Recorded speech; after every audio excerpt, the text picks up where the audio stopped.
todos, bienvenidos a un nuevo programa de Short Time, un breve tiempo para reflexionar. Estamos muy contentos de estar contigo de nuevo y compartir este rato de programa. Hoy nos toca hablar sobre el origen de la vida.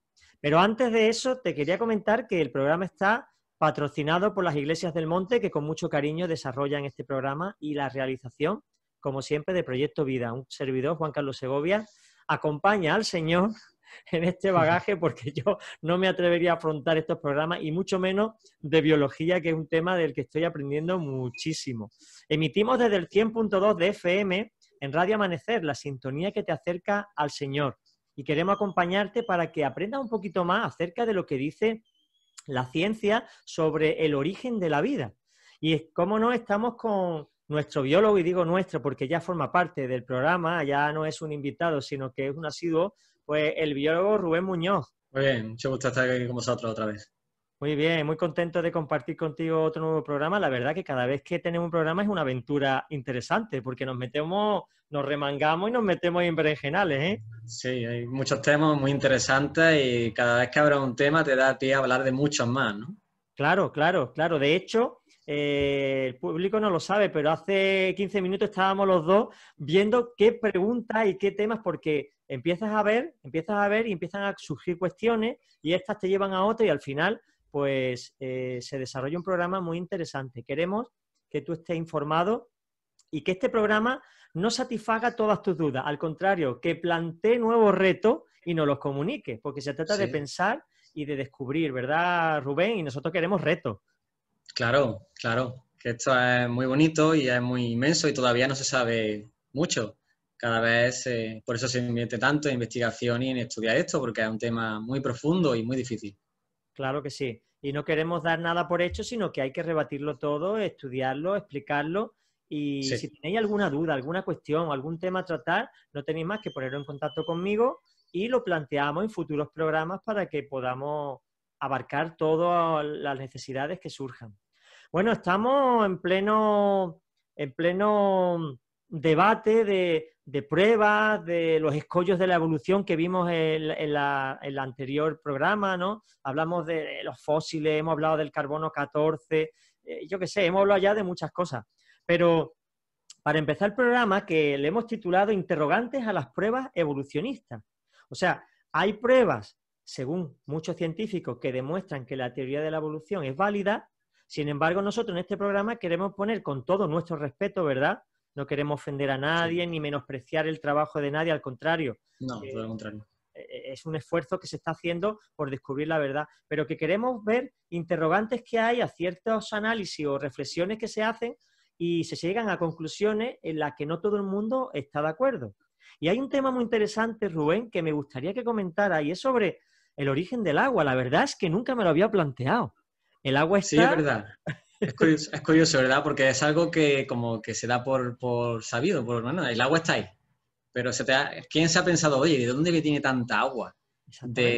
Porque el agua no es algo que pueda originarse por un enlace químico y ya está, y tenemos 3/4 partes del planeta cubiertas de agua. Estamos hablando de muchísima cantidad de agua. Entonces, algo que parece tan simple como el agua, pues incluso eso, que se haya tenido tanta cantidad de agua en este planeta, sigue siendo un interrogante que los científicos todavía están estudiando y aún no han encontrado la respuesta. Sin embargo, nosotros como creacionistas sí que tenemos una respuesta. Así es que Dios creó el agua. De acuerdo. Y es así. Cuando se han hecho muchas teorías, muchos intentos para decir, oye, ¿de dónde viene tanta agua? Bueno, pues hace relativamente poco tiempo se lanzó una sonda, una sonda espacial, la sonda Rosetta, que a muchos pues les sonará. Y su función era estudiar la superficie de un cometa. ¿Por qué un cometa? Bueno, pues porque un cometa es un objeto de estudio muy interesante. Y entre otras cosas, porque una de las teorías más aceptadas de por qué hay tanta agua en la Tierra o de dónde viene el origen del agua de la Tierra, de nuestro planeta, era que en algún momento un cometa cargado de ese hielo espacial, que hielo es agua, ¿no? Pues se estrelló contra la Tierra y lo llenó todo de agua. Se empezaron las precipitaciones y luego los ríos, luego los mares. Esa ha sido siempre una teoría que, bueno, parece que se aceptaba como válida. El caso es que cuando se lanzó esta sonda Rosetta y llegó con mucha dificultad y fue un gran logro para los equipos científicos y para la tecnología, ¿no? Cuando llegó a aterrizar, pues se pudo estudiar cuánta cantidad de hielo espacial, cuánta cantidad de agua, si era posible que un cometa o varios cometas pudiesen llenar de tanta agua la Tierra. Y la verdad es que no. Los resultados pues demostraron que un cometa no tiene ni por asomo la cantidad de agua necesaria para llenar todos los océanos y todos los ríos y todo lo que tenemos de agua en este planeta. Claro. Claro, Entonces, sí. es que no estamos hablando de un poco de agua, es que estamos hablando de No, una cantidad increíble de agua que llena todo el planeta por todos los rincones. De hecho, como te he exactamente. dicho, esto 80% de la superficie del planeta es agua, ¿no? Así es. Que no hay forma de explicar científicamente el origen del agua. Así es. Hasta ahora, bueno, no es posible que el agua se crease de la nada por sí sola, eso al menos lo han descartado, así que tuvo que venir del espacio exterior. La teoría del cometa era la más aceptada. Lo que pasa es que la sonda Rosetta pues, rechazó esta idea.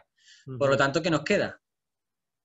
Sigue siendo una incógnita, un interrogante. ¿De dónde viene tanta agua? Bueno, nosotros como creacionistas, pues es algo que se nos enciende la bombilla. Dice, oye, yo he leído algo del origen del agua en la Biblia. Y es curioso. Lo encontramos en Job 38:28. En esta conversación que nuestro Dios mantiene con Job, le pregunta a Dios a Job, oye, ¿tiene padre la lluvia? ¿Sabes tú quién engendró las gotas del rocío?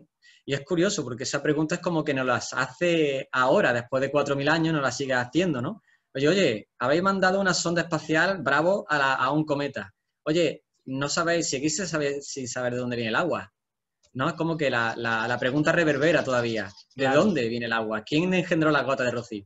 Claro, aunque Job, cuando hizo la pregunta, bueno, es una pregunta retórica, realmente tiene respuesta, no es que se esté preguntando eso, sino que es evidente que el padre de la lluvia es Dios y que el único que tiene poder para crear tanta agua es el poder que tiene el Señor para hacer eso y más, ¿no?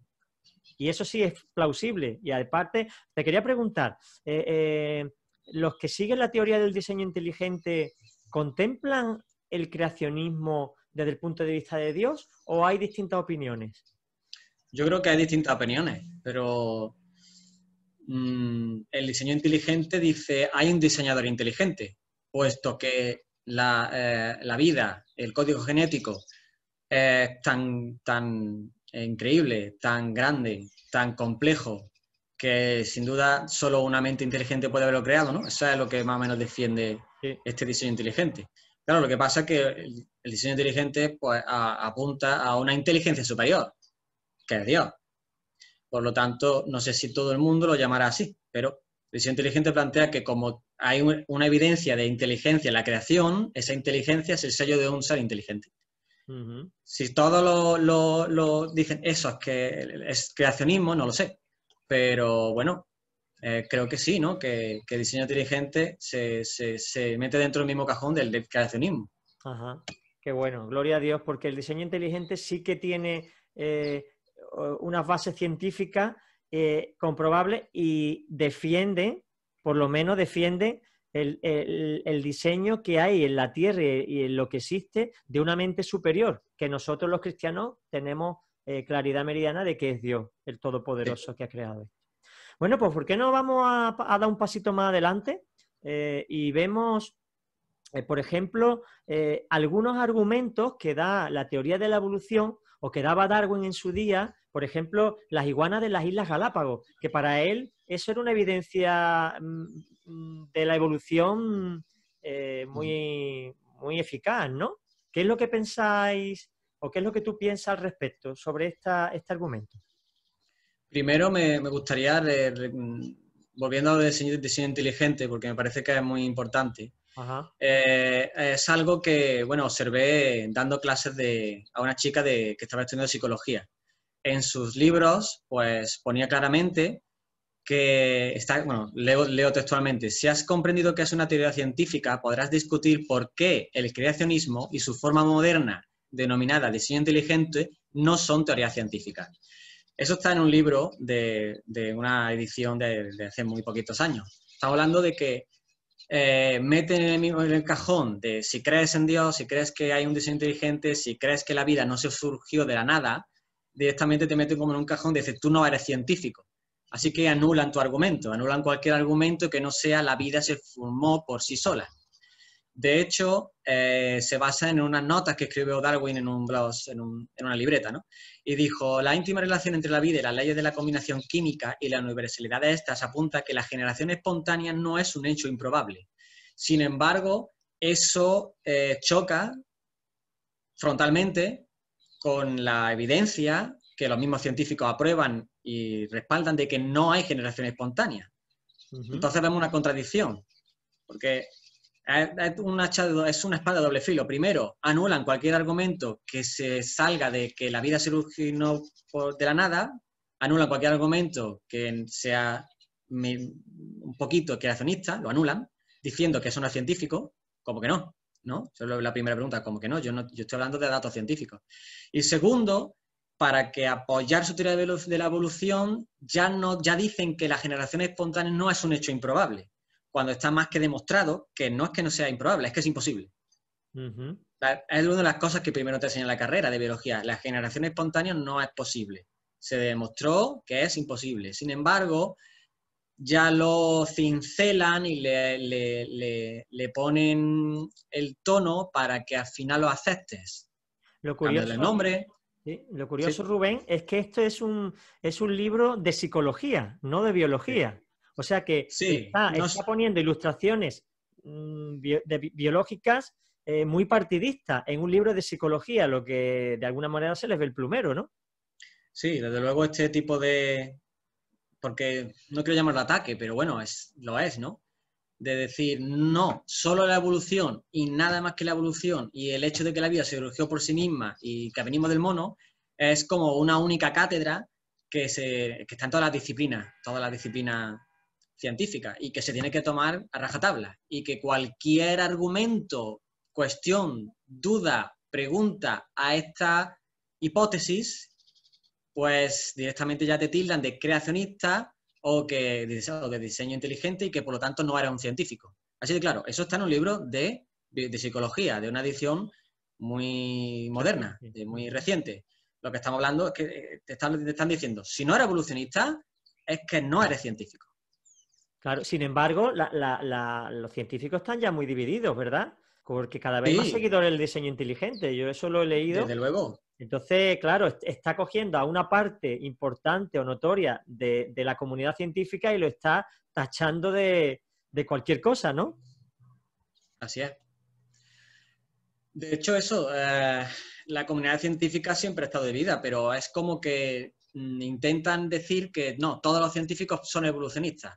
Que eso ya se acabó el debate. El debate está cerrado y archivado. La evolución es lo que vale. Si intentas contracorriente es que eres pues un poco raro. Y no es cierto. Hay cantidad de increíbles científicos, de gente brillante y extremadamente premiada y reconocida que afirman, dicen, mira, después de estudiar tanto y ver lo complejo que este sistema, la vida o el planeta o cualquier otra disciplina, pues podemos ver y saber y decimos que sí, hay un ser creador y creemos en Dios. Qué bueno, qué bueno. ¿Por qué no? Sí, sigue, Rubén. No, sigue. así yo estoy aprendiendo, estoy interesadísimo todo esto. Es decir, ser creacionista no es de locos, ni de gente del pasado, ni de alquimistas. Ser creacionista es ser muy inteligente y ser científico, por supuesto que sí. Aquí aquí es lo que hablábamos de las Islas Galápagos, ¿verdad? Sí, eso es. Una isla que están lejos de cualquier territorio, ¿no? Está a bastantes kilómetros y de ahí hay un animal que es una iguana de color verde, según me decía, y que para muchos científicos es una prueba, o para el mismo Darwin, de que la evolución es posible. Sí. Claro, los Galápagos fue donde arribó el Beagle, el barco donde iba Darwin para estudiar un poco de los animales, el origen de los animales, de la especie y tal. Entonces, la Galápagos se considera la meca de la evolución, ¿no? Porque fue como el primer pie donde lo plantó Darwin y dijo, oye, de las especies vienen de otras y así van evolucionando y cambiando. Eso fue, ¿no? La meca de la... Entonces, por eso la Galápagos pues, se considera Pero ¿por tan qué? importante. Explícame, porque es una curiosidad que yo tengo. ¿Por qué Darwin llegó a esa conclusión precisamente allí? Si lo que estuvo es unos pocos días. ¿Cómo llegó a esas conclusiones?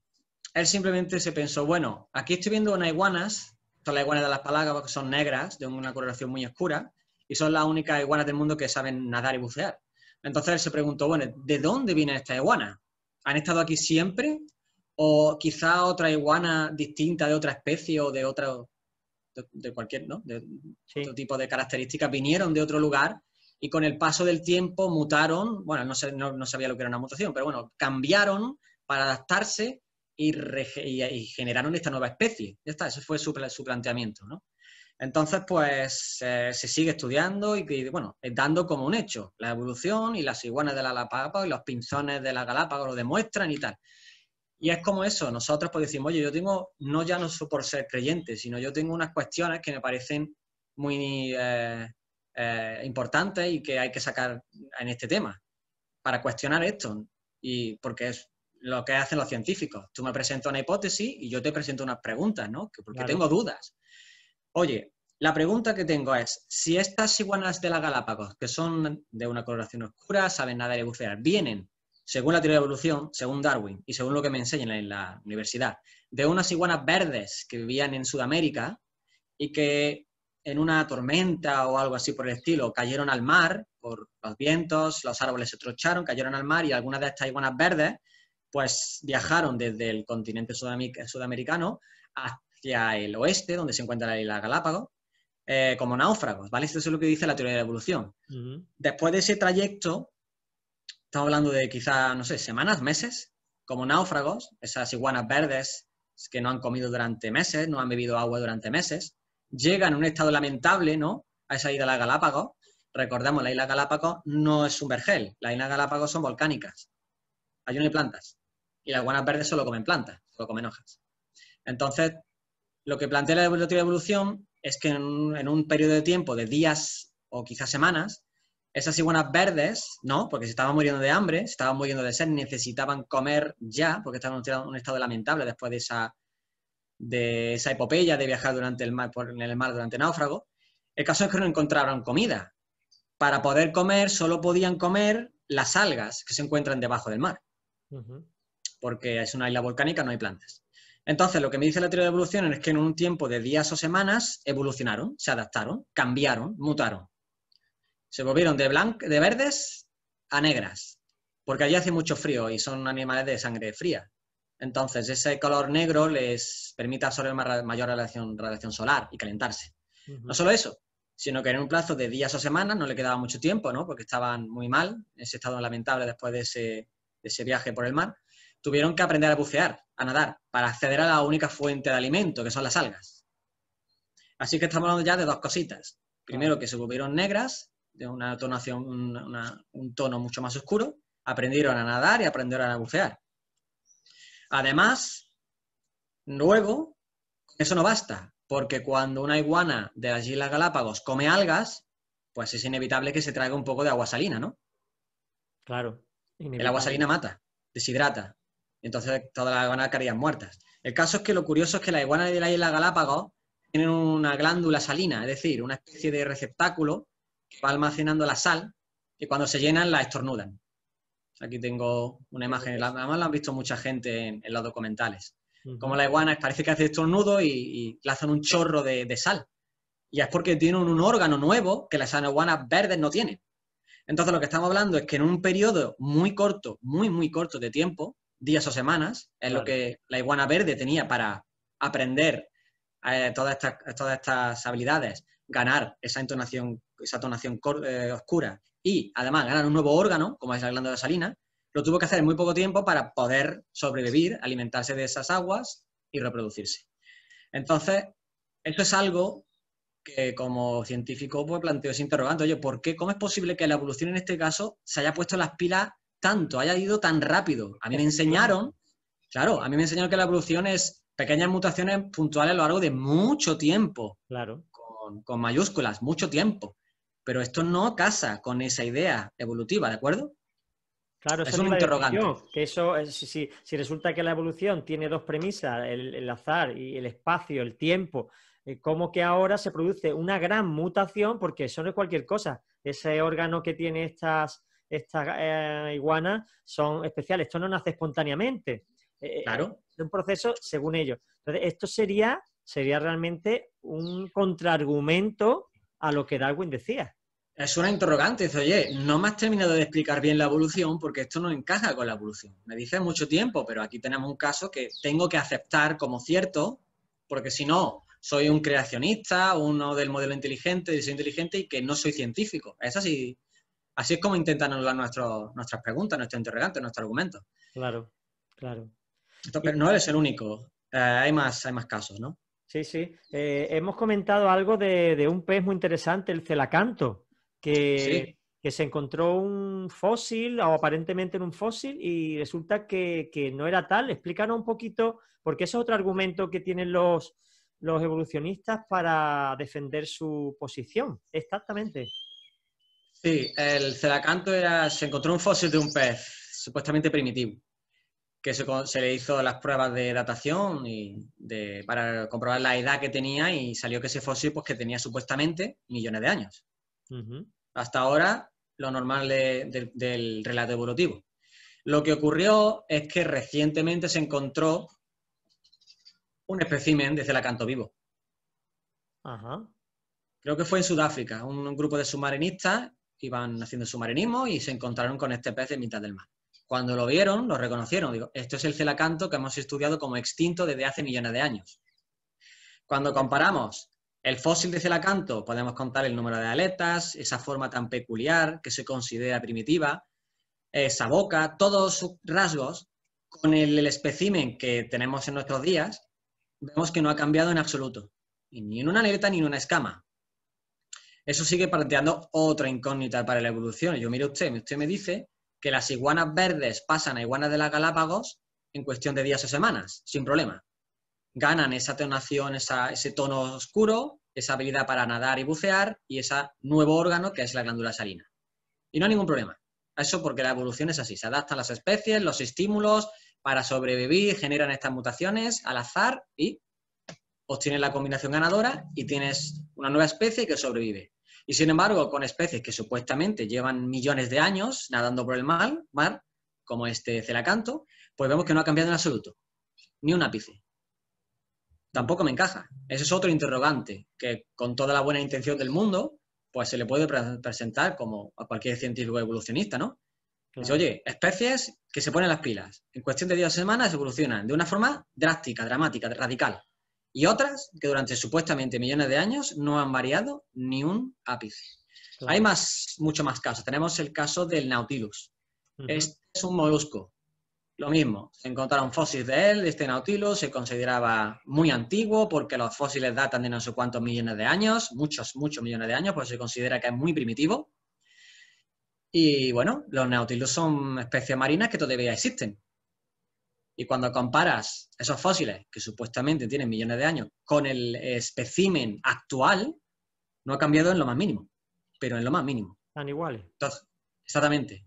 Entonces podemos ver, o quizás una posible interpretación, aparte de que, por supuesto, las especies supuestamente evolucionan y cambian tanto, oye, permíteme a usted lanzar esta hipótesis basada en una evidencia que puedo ver, y es los fósiles, que supuestamente tienen millones de años, y las especies actuales son iguales o extremadamente parecidas. Luego veo que hay una conservación de la especie, es decir, las especies se conservan a lo largo del tiempo, varían poco o nada.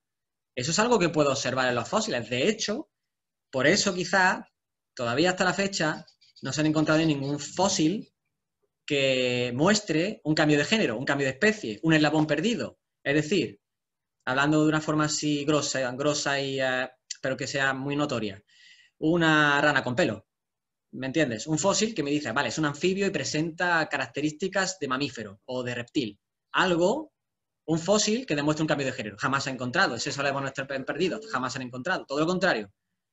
La hipótesis de que las especies son bastante conservadas a lo largo del tiempo es bastante obvia, por lo que dice el registro fósil, ¿verdad?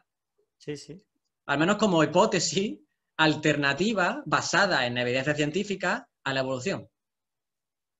Entonces, Rubén, lo que según nos estás contando, el hecho de que se puedan rebatir con evidencias que la teoría de la evolución no se cumple en algunos especímenes como este celacanto o el Nautilus, puede hacer que muchos científicos digan, no puede ser que la teoría de la evolución sea plausible, tiene que haber otra solución. Y la del diseño inteligente me resulta más, encaja más con la realidad que tenemos. Puede ser por esto, porque ellos se interrogan y se plantean de que estas evidencias están de alguna manera anulando esa teoría. Claro, yo creo que al final se reduce a eso. O todo lo que conocemos, el agua, los animales, las plantas, el ser humano, ha venido por el azar, por generación espontánea, le cambian el nombre de muchas formas. Que no es generación espontánea, ahora se llama autoensamblaje, teoría químico-sintética, como discutimos en el programa anterior. Sí. Pero al fin y al cabo es de donde no hay vida, absolutamente nada, materia inorgánica, materia muerta, surge de la vida, surge una célula con integridad y capacidad de alimentarse y reproducirse y además cambiar y generar nuevas especies. En un programa anterior decimos, bueno, es como si los elefantes surgieran del barro. Algo parecido, es como una forma de vida donde antes no había nada, barro. Estamos diciendo que ahora surge una vida, un ente, una especie viva que es capaz eso de reproducirse y de generar nuevos individuos. Es así de drástico realmente esa teoría evolutiva. Y entonces este tipo de cosas plantean un interrogante muy potente en contra de esa teoría evolutiva. Y ese es el caso. Si no crees que la vida surgió de la nada, tienes que creer que la vida fue creada. Creo que no hay un punto intermedio, ¿no? Claro, claro, evidentemente. Creo que por mucho que pasen los siglos y los científicos nos pongamos a debatir o no, vamos a demostrar esto, vamos a estudiar aquello, al final esos son las dos vías. O estamos aquí de la nada o hemos sido creados. Efectivamente, porque aun cuando algunos dicen que la vida se creó porque vino de un lugar extraterrestre y una civilización superior nos pusieron aquí, ¿quién puso a esa civilización superior? O sea, esto es una espiral que no tiene, es un galimatías, no tiene Todo tiene un origen. o Incluso... la nada o un creador inteligente. No hay Claro, otra forma. no hay otra forma. Es así, ¿no? Hablabas de las espiroquetas también. Explícame un Sí. poquito qué es eso, explícanos. Eso viene en acorde con el mismo argumento. Tenemos especies animales, como el Nautilus de celacanto, que supuestamente tienen millones de años y no han variado. Las espiroquetas todavía van mucho más atrás en el tiempo. Supuestamente fueron de las primeras bacterias que brotaron de esa sopa primitiva. Ajá. Por generación espontánea, autoensamblaje, teoría quimiosintética, como queramos llamarla. Surgieron de la nada. Estamos remontándonos a miles de millones de años, supuestamente miles de millones de años, ¿de acuerdo? Esas espiroquetas fueron de las primeras bacterias y es como el primer eslabón de vida o la primera muestra de vida que surgió de esa sopa primitiva. El caso es que cuando nos vamos a un charco, después de que llueva, podemos encontrar espiroquetas en ese charco y cuando las analizamos con lo que supuestamente eran esas espiroquetas antiguas, pues que vemos que son iguales. O sea, otro caso más de que no ha habido evolución en ese... Claro, si yo tomo como cierto esa hipótesis de que la Tierra tiene millones de años, eso para punto número, tengo que tomar como cierto eso y veo que durante ese supuesto largo, inmenso tiempo las especies no varían, porque eso es lo que me dice el registro fósil, algo que hoy tenemos en estos días, lo vemos en fósil y sigue igual, entonces pues sí sigue siendo otro interrogante que todavía tienen que explicarme. Claro. ¿De acuerdo? Si Claro. quieren convencerme en esta teoría evolucionista, ¿de acuerdo? Claro, claro. Estuvimos hablando antes de que empezara el programa de un argumento que la verdad es que es interesante y que mucha gente se plantea, la resistencia de los antibióticos de las bacterias, ¿no? Se dice, este antibiótico ya no hace efecto porque se ha abusado de él y ahora hay que cambiarlo porque las bacterias se han hecho resistentes. Eso para un evolucionista es también un argumento válido para defender su posición. Sí, el argumento evolucionista en este aspecto es muy simple. Es tener una placa con bacterias. pone un antibiótico. Supuestamente tendrían que morir todas, pero algunas de ellas se observa que resisten a ese antibiótico y no mueren. La hipótesis que ellos cogen, bien, ante este hecho, yo hago mi hipótesis, la hipótesis que una evolución de esta edad es muy simple. Han evolucionado, han mutado, se han adaptado por una serie de presiones del medio, han adquirido nueva información genética y ahora son resistentes a ese antibiótico. Esa es la hipótesis evolucionista. ¿Qué pasa? Que cuando estudiamos este caso en concreto de la resistencia a antibióticos, no es cierto. Y es un pequeño matiz, pero que lo cambia todo. No es que esas bacterias adquieran nueva información genética, muten, se adapten y puedan ahora luchar contra ese antibiótico. No. Es que han mutado perdiendo una proteína crucial en membrana que requería ese antibiótico para destruirla, para matarla. Puesto que han perdido esa información genética, esa capacidad de expresión de esa proteína, el antibiótico ya no puede ejercer su función porque necesitaba de esa proteína. Por lo tanto, esas bacterias sobreviven. Es un matiz, pero que lo cambia todo. Claro. Y eso, claro, eso lo cambia todo. O sea, la primera hipótesis a esa evidencia de que hay bacterias que sobreviven a ese antibiótico es la primera hipótesis que han evolucionado a ganar más información y ahora son superbacterias. La otra es no. Cuando nos vemos su genética y estudiando bien en detalle, no, es una pérdida de información genética. Es que eso casa con lo que estamos hablando de la entropía y, bueno, con el sentido común. Porque un nuevo gen, un nuevo plásmido, un plásmido no es más que una cadena corta de ADN, ¿no? Que contienen esa resistencia a antibiótico, para que surja de la nada ya es difícil, por azar, por probabilidad. Que tenga sentido, que se exprese y que esté todo bien y que pase todos los sistemas para que al final se transmita y funcione, pues tiene una probabilidad muy baja. La verdad es que todos, vamos, yo estoy seguro que todo el mundo ha pensado que cuando un antibiótico ya no hace efecto es porque la bacteria ha mutado, pero ha evolucionado. Esa es la idea global, es lo que tú decías. Exactamente, ese es el paradigma que es curioso porque automáticamente es lo que se piensa, pero eso lleva muchos años y muchas décadas de machaqueo. De decir, ha mutado, cuando ha evolucionado es para más. ¿Lo entiendes? Es como evolución automáticamente en tu cerebro, es como un chip y enlaza la idea rápido de evolución significa más, mejor, mejora, más ADN, más genes, nuevos genes, automáticamente en un milisegundo. Eso es un trabajo de muchas décadas y no es cierto. Es otro interrogante. Dice, mire usted en la carrera me enseñó que una prueba de evidencia irrefutable y observable de la evolución es esta resistencia a antibióticos de algunas bacterias. Estudiándolo en profundidad, digo, mire usted, señor, no. Vemos que no es una ganancia de información genética, es justamente lo contrario, una pérdida de información genética, que en este caso es favorable, pero sigue siendo una pérdida de información genética. Claro. Eso no es evolución, eso sería todo lo contrario, involución. Claro. Ir hacia atrás, una pérdida, un deterioro. Eso lo entiendo perfectamente y eso casa con la idea creacionista. Es decir, ¿de acuerdo? Claro. Por lo tanto, es... la verdad es que interesante. Otro interrogante. Y ahora que estamos con el tema del COVID, por desgracia, se me plantea lo mismo. ¿Con los virus pasa igual? O sea, ¿una vacuna ya no hace efecto porque el virus ha mutado, pero ha perdido información genética y por eso ya la vacuna no hace efecto? ¿Es el mismo proceso? Sobre todo virus de ARN, porque hay dos tipos, ¿no? Virus de ADN y virus de ARN. Un virus de ARN tiene un código genético que muta con mucha mayor facilidad. Tiene mayor cantidad de errores. Una mutación es un error, porque es de ARN. Entonces, pues, por ejemplo, el virus de la gripe. ¿Por qué una vacuna no te vale de un año para otro? Porque es un nuevo código en cierto sentido, por esta cantidad de errores que tiene. Entonces, luego la vacuna pues, no es tan efectiva. Ese es el caso que ocurre con los virus. Ajá, qué bueno, qué interesante. Claro, que estamos ahora muy sensibles con ese tema y todo lo que se hable es importante.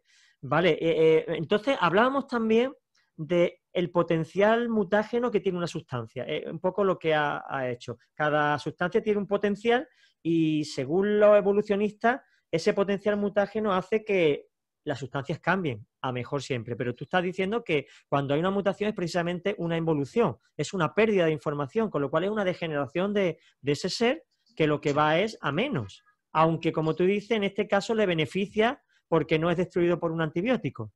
Sí, pero siempre estudiándolo en profundidad se ve que es eso. Lo que ha ocurrido es una pérdida de información genética, no una ganancia. ¿De acuerdo? Ajá. El caso que me has comentado de análisis de mutágenos, sí, es más o menos igual. Se coge una placa, se siembra con bacterias. Estas bacterias, por ejemplo, son histidina menos. ¿Qué es eso de histidina menos? Pues que no producen el aminoácido histidina. Por lo tanto, solo cultivándolas, añadiéndoles ese líquido que contiene histidina, sobreviven. Ahora bien, estas bacterias que no producen histidina y la necesitan para vivir y no la producen, se cultivan con un mutágeno, un cancerígeno, algo que para comprobar cómo de potente es ese efecto mutágeno que tiene esa sustancia. ¿Me explico? Entonces, Yo no lo entiendo muy bien. Si puedes lo repasar repito, un poquito sí, el no hay tema para que problema. podamos comprenderlo. No hay problema, es muy sencillo realmente. Coge una placa con bacterias. Esas bacterias no producen ningún aminoácido, histidina, por ejemplo. ¿Vale? Por lo tanto, para sobrevivir se lo tienen que echar en un líquido. Hasta ahí bien, ¿no? Sí. Ahora quiero comprobar cómo de mutágeno es una sustancia. Pensemos, no sé, en algún cancerígeno. ¿Vale? ¿Cómo Quiero comprobar el poder que tiene, ¿sí? de cambiar, el poder que tiene para El cambiar? poder que tiene de mutar, de cambiar, de hacer que ese ADN de esas bacterias cambie. Cuanto más mutaciones, ¿no? Más potencia mutágeno, ¿no? Efectivamente. Sí, sí. Algo radiactivo haría lo mismo. Cuanto más poder mutágeno, es decir, que tiene más capacidad de dañar, de cambiar ese ADN, de producir mutaciones. ¿Vale? Hasta ahí bien, ¿no? Sí, sí, sí. Bueno, muy bien, pues se ve, según nos lo enseñan en la universidad, se ve que algunas de esas bacterias, en presencia de esos mutágenos, de esos elementos que hacen que cambie su ADN, Sí. se ve que algunas bacterias de repente adquieren esa capacidad de producir histidina, pasan a ser histidina más. Por lo tanto, dicen la versión evolucionista, que es la que nos enseñan, y sin ningún tipo de interrogante ni lugar a cuestionar eso, nos dicen, ¿veis? Podemos comprobar cómo unas bacterias que antes carecían del gen de histidina, cuando le aplicamos una serie de mutaciones, obtienen ese gen de histidina, un gen entero, completo, funcional y perfectamente localizado en su genoma para producir histidina y sobrevivir. Eso se considera como una prueba más. Ya. Cuando es lo mismo que los antibióticos que hemos comentado antes. Eso es la hipótesis que ellos dan. Como hipótesis, genial. Pero ahora yo tengo un interrogante. ¿Y si porque tengo otra hipótesis a esa evidencia? ¿Y si no es que ya tenían ese gen? O sea, perdón, si no es que han creado ese nuevo gen de la nada, porque eso no es fácil. Un gen puede tener cientos o miles o decenas de miles de pares de bases. De letras, como para que nos entendamos, de letras, ¿no? Sí, Puede sí. ser muy complejo, muy largo, muy grande. Tiene que estar ubicado dentro del cromosoma bacteriano, tiene que estar ubicado en un lugar muy concreto. No vale cualquier sitio. O sea, estamos hablando de un montón de eventos que tienen que producirse para crear un nuevo gen. No es fácil, es como crear la Torre Eiffel. Sí, muy ¿Me complejo. entiendes la metáfora, el símil? Es Sí, decir, sí. es algo muy complejo. Un gen que perfectamente tiene que estar con las letras que tienen que ser, las 4 letras de citosina, guasina, guanina, adenina y timina. Tiene que ser esa, si no pueden ser otras, en el orden perfecto para crear un nuevo gen que crea la histidina. Esa es la versión evolucionista. Eso no sigue la ley de la probabilidad ni de la estadística. Eso es muy difícil. Eso es muy, muy difícil. Yo Entonces, tengo otra... Rubén, una Sí, pregunta. Es que has mencionado de la probabilidad y la estadística. ¿En las teorías estas la matemática tiene mucho que ver? a nosotros no nos la enseñan. Por lo menos lo que nosotros hemos visto en la universidad no lo mencionan mucho. Estudiamos bioestadística, pero no en este sentido. Por ejemplo, cuando estudias genética evolutiva, no te hablan nunca de probabilidades. No te dicen la probabilidad de que se origine un nuevo gen, no. Ni la probabilidad de la evolución. Eso tienen que ser quizás otros estudios. Pero a Vale, nosotros no nos enseñan mucho esto, la verdad. vale, Luego tienes que investigar para saber, oye, ¿cuál es la verdadera probabilidad de la evolución? Ya lo hablamos, de eso ya lo hablamos en otro estudio. vale, vale, El vale. caso es que a este caso de las bacterias para ver cómo de mutágeno una sustancia, la otra hipótesis es de, oye, mire usted, quizás es que ya tenían ese gen, solo que estaba reprimido. Eso cambia la versión totalmente. Vale. La versión número 1 evolucionista es, han creado un nuevo gen de la nada.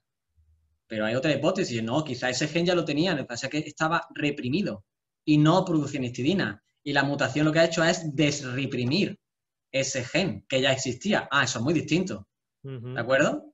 Otra hipótesis, es un interrogante más. De hecho, eso lo hemos visto y lo estudiamos, que como casos que existen, ¿no? Como el caso del operón de la lactosa y el operón del triptófano. Son genes que se expresan, producen lactosa, producen triptófano, dependiendo de las condiciones del medio. Es decir, que una bacteria que no produce triptófano no quiere decir que no tenga esa capacidad para producir triptófano, es que puede ser que ese gen esté reprimido, ¿de acuerdo? Y solo se desreprime en condiciones en especiales. ciertas condiciones. Por lo tanto, son dos versiones distintas, evolucionistas y no, ese gen estaba ahí, ¿de acuerdo? Que no ha habido una Otro mutación, interrogante. sino que estaba ahí, pero ha habido condiciones que lo que han hecho es que se exprese. Esa mutación ha roto ese silencio de ese gen. Exacto. Es una posible hipótesis, ¿no? Y no es una mutación, sino que es un cambio de alguna manera de funcionamiento de que tenía el potencial, pero... Eso es. Tenía la información genética. En el primer caso evolucionista ha creado nueva información genética. Exacto. Con todo lo que eso conlleva, que es muchísimo. Y la segunda hipótesis, no, ya tenía ese. ¿Cómo lo tuvo ese gen? No lo sabes. No sabes de dónde viene, no lo has estudiado. Pero lo puede tener. Y se desreprime. Eso es una mutación mucho más sencilla. Algo que ya está, que se desreprime. No es lo mismo. Claro. Dos posibles hipótesis. ¿Por qué nos quedamos solo con la primera evolucionista? Que es, de hecho, mucho más difícil de creer. Tenemos en cuenta que somos científicos y que lo que hemos visto es que todos los sistemas no tienden un sistema no tiende a tener mayor energía, todo lo contrario, la naturaleza es vaga. Quiere decir que los sistemas tienden a ser muy ahorrativos y a funcionar con el mínimo de energía y recursos posibles. ¿A qué tiene sentido? La ley del mínimo esfuerzo, digamos, de alguna manera, ¿no? Claro, todo funciona con la mínima expresión de energía, porque tenemos que ser ahorrativos. Así funciona la naturaleza. Entonces, con la primera hipótesis hay que gastar mucha energía, mucho esfuerzo, mucha cantidad de pruebas, muchas bases nitrogenadas dentro del ADN, es una cantidad de energía y de recursos impensables para que aparezcan de repente en una placa ese gen. Eso no es muy científico. Claro. Sin embargo, lo otro no, lo otro es simplemente una pequeña mutación en una parte que desreprime ese gen que ya existe, no hay que crearlo, ya existe. Eso tiene más sentido. Otra incógnita, otro interrogante. Otro interrogante. Y mi pregunta... Sí. Sí, una pregunta que me surge. Partimos de la base de que todos los científicos son honrados. O sea, tú te pones a investigar o escuchas ciertos descubrimientos, tú sacas conclusiones. ¿Por qué, por ejemplo, cuando hablabas de la resistencia de los antibióticos a las bacterias, si hemos dicho que es comprobable que la bacteria lo que ha hecho es perder información y por eso se hace resistente al antibiótico, eso lo ve el científico evolucionista. ¿Por qué se mantiene o se posiciona en su idea cuando las pruebas están demostrando otra cosa? No lo sé. ¿Por qué se mantiene esta hipótesis cuando hay tantísimos científicos que tienen la misma valía o más, con más currículo y quizá incluso más premios, más reconocimiento, más trayectoria? ¿Por qué se mantiene siempre la hipótesis de la evolución?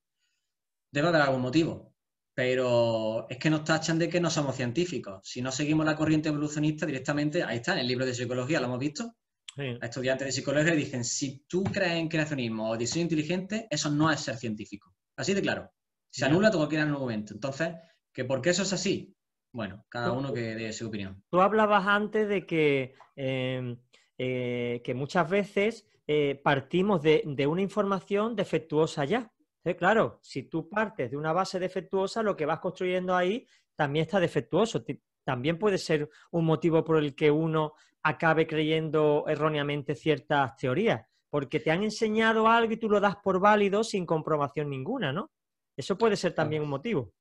Sí, desde luego, con la mayoría de la gente que plantea su hipótesis evolucionista y tal, es que realmente es que se la ha enseñado así y nunca la ha cuestionado. Hay muchísimos casos, hay gente que ha escrito del tema, en el sentido de que yo creía esto porque es lo que me dijeron que tenía que creer. Y cuando, pues, por inquietud o por iniciativa he ido a investigar lo que me han dicho, he descubierto que es totalmente lo contrario. Eso ha pasado a mucha gente, periodistas, científicos, muchos. Por lo tanto, sí. Hay que tener en cuenta eso, porque uno no concibe que haya tantas discrepancias cuando los hechos están ahí, y es por eso, porque uno va adquiriendo información, la asume como cierta, sobre todo en la parte formativa, cuando uno se está formando como persona en las universidades y en el mismo colegio, te dan por hecho y nadie comprueba nada. Claro, tú te desarrollas, llega a tu disciplina científica, pero ya parte de un montón de premisas que has dado por válidas sin demostración ninguna. Y a lo mejor hay gente que está demostrando precisamente lo contrario, pero no te estás haciendo acopio de esa nueva información, con lo cual al final uno queda un poco desfasado, ¿no?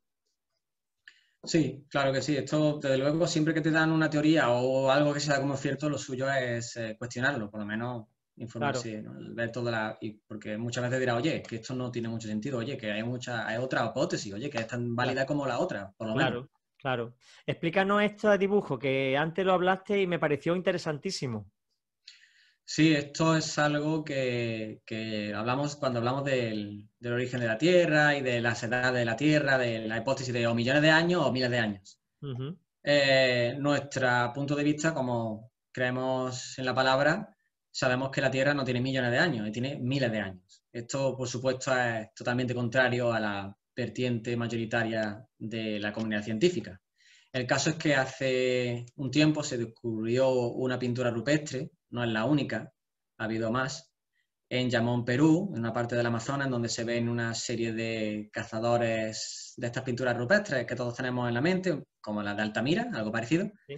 de una serie de cazadores, pues rodeando un animal para matarlo, ¿no? Para cazarlo. El caso es que el animal que está pintado es claramente un dinosaurio. Cuello largo, cola larga, algo parecido a un brontosaurio, ¿no? A un diplodocus Está o claro que cualquier no cosa. hay un animal así con ese No, cuello tan largo. el dibujo no deja lugar a la interpretación. Es un dinosaurio, Ujú. tal cual. Porque no es una jirafa, no, es un dinosaurio. Además, piensa rápido en el diplodocus o el argentinosaurio o el que sea, de ese tipo. El caso es que le han dado ningún tipo, prácticamente nada de explosión de enseñanza mediática. No se ha puesto en las redes, no se ha puesto en las No se ha noticias, ni en publicitado. noticiarios, ni en los documentales. Muy poca divulgación, muy poca divulgación mediática. Y Ujú. el caso es que esto es algo que por lo menos deberíamos valorar. Porque se estudió, dice, bueno, a lo mejor es una falsificación, como ha habido muchas. Pues el caso es que esta no lo es. Ajá. Lo mismo, datación y tal, y cuadra con que es real, es una pintura real, que tiene miles de años. Entonces, pues solo hay una interpretación posible. Vemos una serie de cazadores rupestres matando dinosaurios. Humanos y dinosaurios convivieron. Por lo tanto, la teoría de los 65 millones de años es el tiempo que separa los dinosaurios de las personas. Pues quizá haya que cuestionársela. Tenemos Claro. ahí algo que no sabemos explicar. Sí. Pero, como me has dicho tú antes, esto no encaja muy bien con la teoría evolutiva, así que la divulgación mediática que tiene es nula. Ujú. Pues sabes que, Rubén, lo que estás comentando ahora me sugiere el tema del próximo programa que podemos afrontar, y es el diluvio. Sí, Porque desde yo creo luego. que el diluvio marcó un antes y un después, y quizá eso es lo que produzca tanta confusión hoy día. Si tuviéramos claridad en el diluvio y lo que se produjo realmente con ese evento mundial, quizás podamos Sí. entender muchas de las cosas que hoy el hombre debate, pero desde un punto de vista bíblico y creacionista. ¿Te Eso parece? es. Sí, desde luego. El diluvio, por supuesto, cuando le hablas del diluvio a cualquiera que no crea, que no sea creacionista, que no crea en Dios, pues directamente te tacha como eso, una persona que cree en fábulas. Ujú. Pero cada vez son más las evidencias científicas. Es muy difícil negar el diluvio si te asomas a esas pruebas geológicas con una mente al menos no influenciada, con Ujú. una voluntad de, oye, ¿qué dicen estas pruebas? Pues apuntan a un diluvio universal. Hace poco, para hacer un pequeño avance, Ujú. hace poco hubo un geólogo que parece ser que ha descubierto, ha demostrado que en algún momento de la edad terrestre, de la edad de la Tierra, toda la Tierra estuvo cubierta por agua.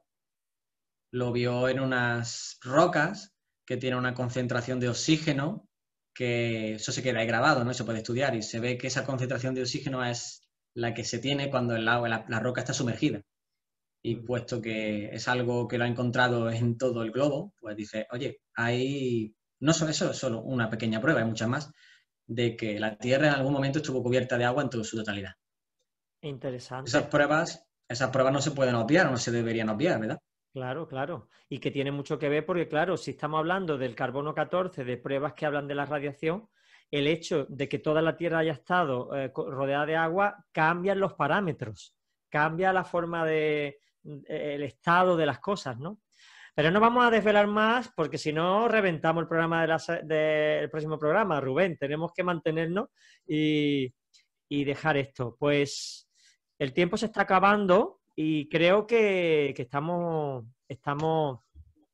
contentos de haber argumentado todas estas cosas, de ver que realmente no es así, ¿no? La verdadera edad del universo, bueno, a mí me encantan los programas del universo. Mi mujer dice que por qué los veo si no me entero de nada. Y digo que sí que me entero, mujer.